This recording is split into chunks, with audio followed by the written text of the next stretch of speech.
بنبدأ بحالة من الاستقرار والسعادة اللي بتعيشها أنيا مع حبيبها زينة، اللي دايما بيهتم برشاقته وعضلاته وأكله، على عكس أنيا اللي بتحب الأكل جدا ومش بتعرف تتحكم في أكلها، وده بيخليها مليانة سيكة لأنها بتاكل وهي زعلانة أو وهي فرحانة، ما بترحمش. المهم هيجي يوم هيكونوا مدعيين على حفلة زفاف، فأنيا هتفضل تختار فستان وهتكون محتارة لأن كل الفساتين مبينة جسمها اللي مليان إلى حد ما، فهتستقر على فستان مكشوف حبتين. زينة لما يشوفها هيتضايق وهيكون مكسوف يروح معاها وسط زمايله اللي صحباتهم رشيقين، فهيتحجج بأن الوقت اتأخر فمش لازم هي تيجي معاه لأنه عايز يوصل على الميعاد.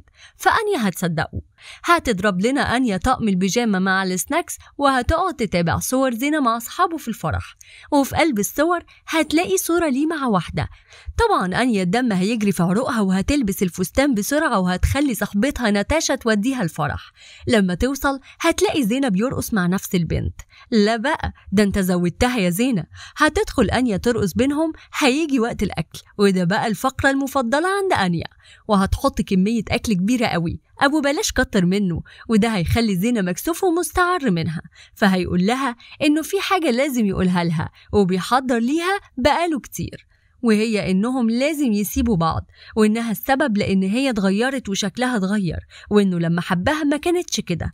هيجي العريس والعروسة يقطعوا كلامهم، وفي وسط الكلام العريس هيفكر أنيا حامل وهيبارك لها، فهتتحرج أكتر قدام زينة وهتفضل تعيط وتعيط وتعيط، وهتروح بيت أهلها علشان تعيط لمامتها وتقول لها إن زينة سابها بسبب وزنها. وتاني يوم هتروح لناتاشا صاحبتها اللي هتقف جنبها وهتقول لها إن في 20 جيم في المنطقة، لو حابة إنها تروح أي واحد منهم تروح، بس ده يكون علشان نفسها مش علشان زينة. فأنيا هتقرر تروح تقلل وزنها علشان ترجع لزينة. المهزأة راحت، المهزأة جت. تاني يوم هتروح أنيا الجيم اللي ما تعرفش فيه حاجة، وبعد الجيم هتروح مطعم الوجبات السريعة اللي شغالة فيه صاحبتها ناتاشا، فهتيجي ناتاشا تشيلها من قدامها وتمنعها من الأكل اللي هيزود وزنها أكتر ويبوظ خطتهم. أنيا هتعيش مع صاحبتها ناتاشا وبالليل هتكون جعانة لأن أكل الدايت مش بيشبعها، فهتروح تجيب أكل كتير من التلاجة، بس ناتاشا هتجيبها من قفاها. الموضوع هيكون صعب على أنيا، وخصوصا إنها شغالة في محل حلويات والأكل محاوطها من كل ناحية. هتحاول تمنع نفسها من الأكل على قد ما تقدر، بس التورتاية اللي زينتها هتكون مغرية قوي. هتفضل بصلها لحد ما جمال التورتاية يكسب وتاكلها كلها.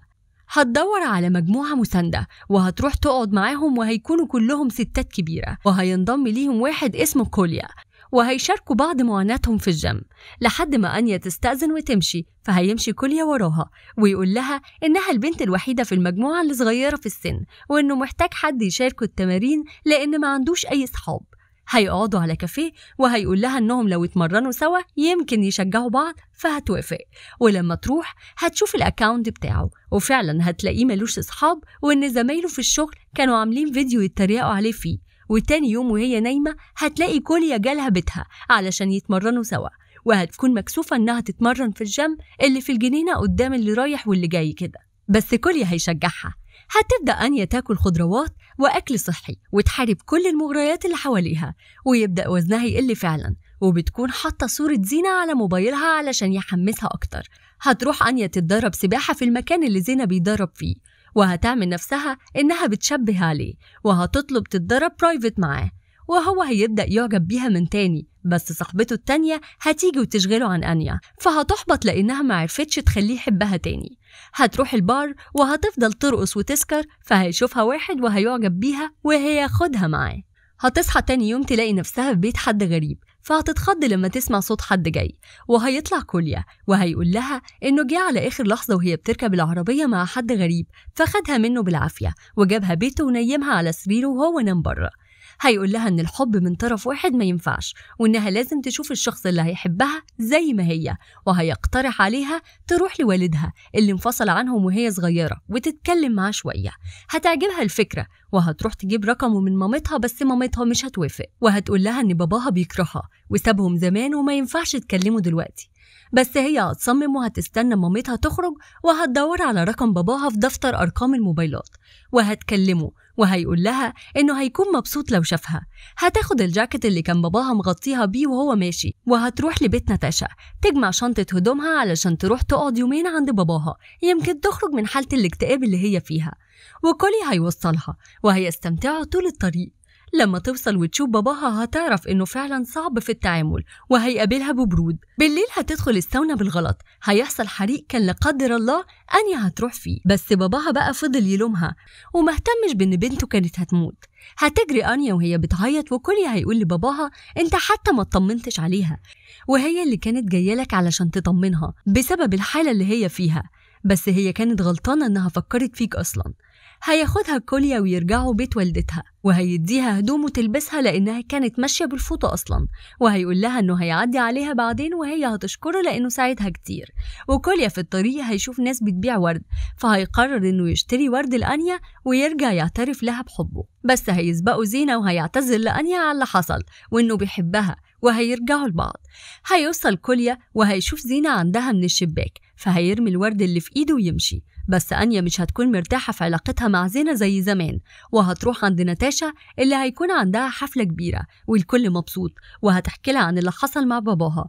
وهيجي حد يديها شيشة علشان تشربها، فهترميها من الشباك وهتقع على عربية الشرطة. فهيطلع الضابط وهتدفع ليه ناتاشا رشوة علشان ما يقبضش عليها لأنها صاحبة الليلة دي كلها.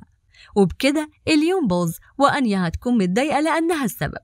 مش هيكون قدامها حد تروح له غير كوليا، فهتروح له وهتقول له إنها بقت وحيدة ومحتاجاه، بس هو هيقول لها روحي لحبيبك زينة، وهيقول لها إنه كان نفسه يكونوا صحاب بس هي عمرها ما حسسته بكده، وهيقول لها حبي نفسك الأول علشان الناس تحبك، وهيسيبها ويمشي. وهي هتفضل تجري وتعيط، وهتكون قربت من بيت مامتها، فهتنام في حقل زرع لتاني يوم.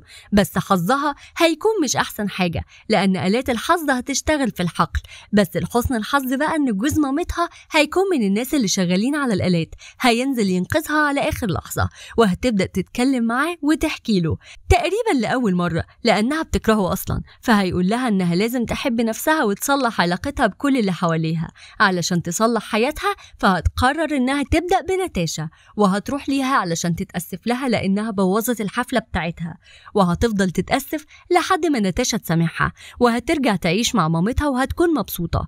وهيجيلها باباها وهو لابس الجاكيت اللي كانت واخداه معاها، وهيتأسف لها على معاملته وإنه دايما هيكون جنبها، وهيعوضها الأيام اللي ما كانش معاها فيها. وهياخدها ويروحوا للماراثون اللي مشارك فيه كوليا، وهيكون بيشرب بيبسي فهتوقعها من إيده، وهتقوله إنه صديقها الوحيد اللي وقف جنبها في كل ظروفها، وإنها ما كانتش مقدرة ده، وإنها عرفت قيمته، وخصوصا لما حاولت ترجع لزينة وما عرفتش، وإنه خلاها تحب نفسها وشكلها، وإن اللي هيحبها لازم يحب شخصيتها مش شكلها. وهتشجعه إنه يكمل الماراثون، وهتتحسن حياتها وعلاقتها بكل اللي حواليها. وبس كده.